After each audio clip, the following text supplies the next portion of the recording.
नमस्कार, मी डॉक्टर मंजिरी जोशी आणि आपण बघत आहात डॉक्टर मंजिरी जोशी यांच्या इहा हर्ब्स हा यूट्यूब चॅनल। या चॅनलचा मुख्य उद्देश आयुर्वेदाची माहिती सामान्य माणसापर्यंत पोहोचवणं, आयुर्वेदाविषयीच्या नवीन नवीन उपयुक्त गोष्टी, काही घरगुती उपाय हे तुमच्यापर्यंत पोहोचवण्यासाठी हा चॅनल सुरू केलेला आहे। माझ्या चॅनलला लाईक आणि सबस्क्राईब नक्की करा, जेणेकरून तुम्हाला पब्लिश होणारे नवीन व्हिडिओजची माहिती कळत राहील। कमेंट सेक्शनमध्ये मला तुम्ही लिहून पाठवा की तुम्हाला कोणत्या गोष्टीवरती माझ्याकडून माहिती घ्यावी असं वाटतंय, त्या टॉपिक्सची किंवा विषयांची नावं सुचवा, मी त्यावर व्हिडिओ करायचा नक्कीच प्रयत्न करेन। सो आता आपल्या विषयाकडे जाऊया। मी डॉक्टर मंजिरी जोशी गेले 27 वर्ष आयुर्वेदाची प्रॅक्टिस करते आहे आणि सध्या OPD मध्ये बसलं की काही कॉमन समस्या घेऊन येणाऱ्या रुग्णांची संख्या खूप वाढली आहे असं लक्षात आलं। तर कोणत्या आहेत या समस्या? तर डॉक्टर, वजन खूप वाढतंय, काहीतरी उपाय सांगा। किंवा मुलीला केसात खूप कोंडा झालाय, आपल्याला काही आयुर्वेदिक ट्रीटमेंट करता येईल का? मॅम, माझ्या मुलाला खूप पिंपल्स येत आहेत, काहीतरी उपाय सांगा। मॅम, मला थायरॉइड आहे, वजन कमीच होत नाहीये, काय करता येईल? किंवा मॅम, मला सतत स्किन ड्राय होते, स्किन इन्फेक्शन्स होत आहेत, आपल्याला काही आयुर्वेदात ट्रीटमेंट करता येईल का? किंवा कोलेस्टेरॉल खूप वाढलंय, डायबेटीस आलाय आणि ह्याच्यासाठी काहीतरी आयुर्वेदिक उपाय सांगा। सो ही क्लिनिकमध्ये येणारी काही प्रातिनिधिक उदाहरणं आहेत आणि या सगळ्या उदाहरणांकडे बघितलं तर असं लक्षात येतं की सध्या वजन वाढणं, अनियमित पाळी किंवा खूप प्रमाणामध्ये hair fall, dandruff, skin problems ह्या सगळ्या समस्या खूप जास्त प्रमाणात दिसत आहेत। आणि या समस्यांच्या मुळाशी जेव्हा जायचं ठरवलं तेव्हा असं लक्षात आलं की ह्या सगळ्याची कारणं ही चुकीची जीवनशैली यामध्ये दडलेली आहे आणि उत्तर अर्थातच आयुर्वेदात आहे।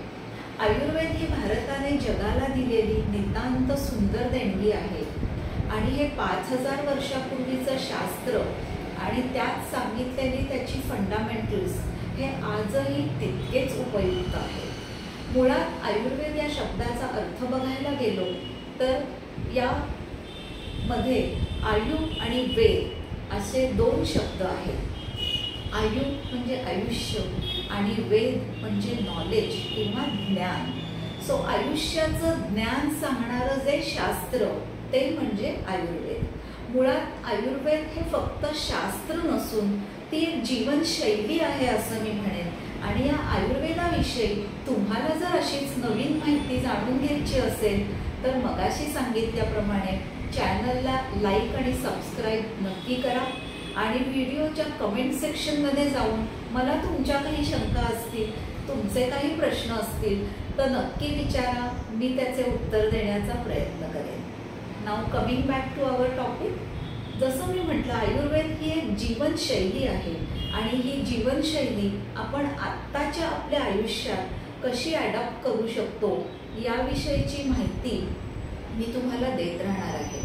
जसं मी सांगितलं की आयुर्वेद हे आयुष्याविषयीचं ज्ञान आहे। हे बघत असताना आपल्याला मुळात आयुर्वेदाचा उद्देश काय हे जाणून घेणं खूप महत्त्वाचं आहे आणि या उद्देशाकडे जर बघितलं तर सगळ्यात पहिला आणि महत्त्वाचा आयुर्वेदाचा उद्देश असा आहे की स्वस्थ म्हणजे निरोगी माणूस, जो माणूस निरोगी आहे, ज्याला कोणताही आजार झालेला नाहीये, अशा माणसाच्या आरोग्याचं रक्षण करणं हे आयुर्वेदाचं पहिलं उद्दिष्ट आहे, ज्याला आपण आजकालच्या भाषेत म्हणतो प्रिव्हेन्शन।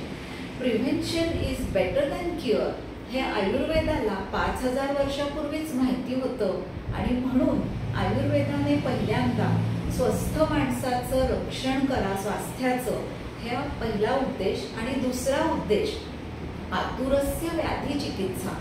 जर का एखाद्याला काही रोग झाला, व्याधी झाली तर त्याची चिकित्सा करणं म्हणजेच डिसीजची ट्रीटमेंट करणं सो आयुर्वेदाचा हा दुसरा उद्देश आहे, जो आजकाल सगळे म्हणतात की लाईफस्टाईल मॅनेज करा, आजार होऊ देऊ नका.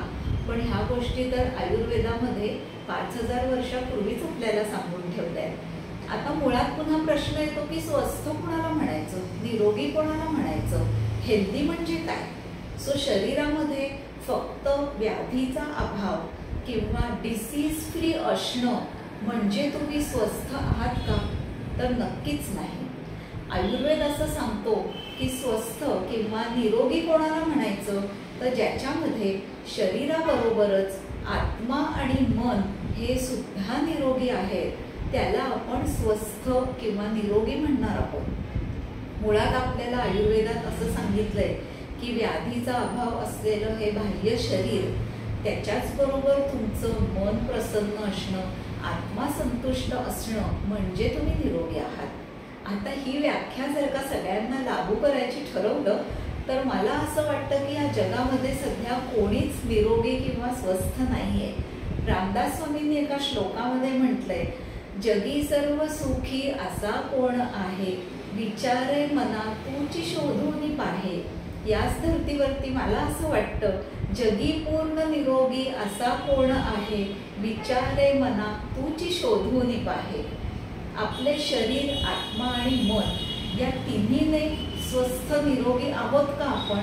हो किंवा नाही कमेंट बॉक्समध्ये मला नक्की कळवा. आणि ह्यावर अजून माहिती आयुर्वेद काय सांगतो यासाठी पुढचा व्हिडिओ नक्की बघा.